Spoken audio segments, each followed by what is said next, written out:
Hi and welcome back to Cheeky Crypto. My name is Nick and today guys we're going to be jumping down into the world of Cardano's ADA, taking a look at what has been going on with the price action, what we think is likely to happen next and all that wonderful stuff. As I get into this video, if you find it useful and informative, smash that like button. I do appreciate that. If you're new to the channel, subscribe, tap the bell, select all the notifications and you will not miss another update. And if you haven't yet joined us in Discord, check it out guys, linked in the description down below. It's the first place that we go to notify you of everything that is going on in the crypto space. Keep a finger on the pulse of crypto by joining us down in Discord. Check it out, it's completely free. I don't think you'll be disappointed. Okay, let's make a start with this analysis. We're going to be looking at Elliott wave theory inside the charts here. If you're not familiar, check out Cheeky School down below in the description. I have put together a 21-part video course that explains all the kind of ins and outs of Elliott wave theory, so you can be better informed in terms of these videos, but also kind of get your head around how to trade Elliott wave theory as well if you wanted to. Now here we have kind of met my expectations from a few days ago. We were talking about this ending diagonal structure potentially hitting this higher range at 27.98, and if I hover just above this candle here, we actually hit a high of 28.06 cent. Okay, I don't think though that we are done just yet, and let me explain why. Okay, so this was my kind of first kind of stab at this, but actually we should be looking for three-wave structural moves. And for the most part, I don't think, I mean, we potentially do have three waves here. It's just not as neat as I would have liked it. And our stochastic RSI is correcting down nicely on this 4-hour chart. Let's go down into our hourly and take a look at this. Okay, so on our hourly chart, we are oversold and we've still got a lot of progression on the 4-hour as well. If we kind of take a look at this, we kind of think, maybe this here is actually going to start turning into a bit more of a expanding diagonal potentially. I think our wave 3, because of the structure of this move, is up here. And I think we're currently in the wave 4. And I think we've got a little bit more for our wave 5, okay, all of which will then be our C wave. So what we're going to do is we're going to just take a look at this structure overall. It would, of course, still be a 335 corrective structure because we had three waves at the bottom here. We had three waves correcting down, and we've got this kind of larger kind of three-wave structure. And we can take a look at this here as a kind of 5-wave ending structure, if you will, because I think it is a diagonal.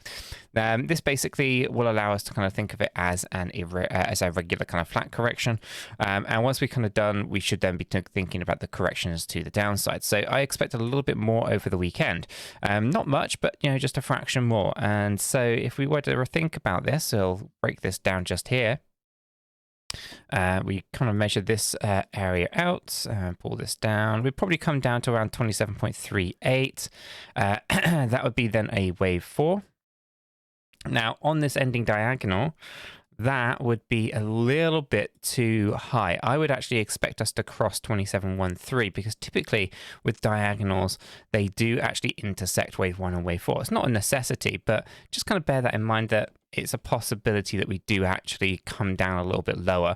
So I'm going to kind of say out there, we'll probably be somewhere between 27.13 and 27.38. And by the time this kind of finishes correcting down, unless of course we cross down the origin level lower than 26.2, I don't think we are done just yet. So that wave 4 can come down quite a bit. It shouldn't, of course, cross the origin level of wave 3, I don't think, down here, or the peak of wave 2. So 26.3 would be a pretty good indication that things are done. But we'll also call in validation there at a really obvious level at 26.2.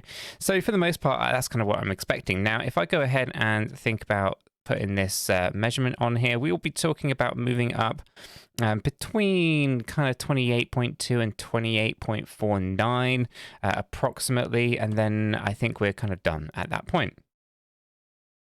Okay, if I scale this back out and just kind of pull these all together just in here, you can see that we did mark this area here as an area that wasn't really retested, and now we're just coming back and retesting this area.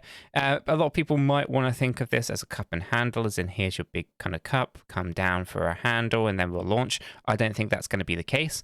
You kind of have to avoid these V bottoms, and you don't really, you have this kind of really awful area just over here. So I don't think cup and handle is a scenario that is playing out here. Now, the other obvious thing here is we had this 5-wave drop coming down.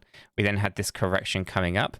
Next expectation might just be a zigzag with another 5-wave structural move taking us down. And I am looking for 22. That's kind of where I'm looking. I'm thinking 22 cent is the area that we've kind of been talking about for a while. Seems like an area to kind of be thinking about, and an area that I do think is something that we should be preparing for. Now, our stochastic RSI is overbought on the daily and the 8-hourly, so it's only really the smaller time frames that have got that push upwards. So over the weekend, that's kind of where my mind is at. I think that the weekend is going to be retail kind of pushing up the price of ADA just a little bit. Otherwise, yeah, really, we are looking for that retracement to the downside overall, and we can take advantage of buying back at cheaper rates if we wanted to. So obviously, just bear in mind, I'm not a financial advisor. I can't give you financial advice. You kind of just give you my thoughts and opinions on the data and the charts as I personally see it. And let me know what your thoughts are in the comments down below. Do you think this is a great swing trade opportunity, coming out of positions nice and high around the kind of 27-28 cent range, and then looking to come back in at around the 22 cent range, for example? Let me know what your thoughts are down in the comments down below. I really am interested to kind of get your thoughts on it. From the daily standpoint, we can of course see this on a much grander scale, as we kind of think about where Cardano ADA could go in the future based on everywhere where it's gone so far. So yeah, I think the price appreciation for the next bull run is going to be really interesting whenever that does decide to arrive, and obviously depending on how low this bear market does take the price of ADA. But for now, everything here is looking pretty good. I'm pretty encouraged by what I am seeing, and I'm optimistic about the future for Cardano's ADA. Let me know in the comments below what your thoughts are, and I'll catch you all in the next one.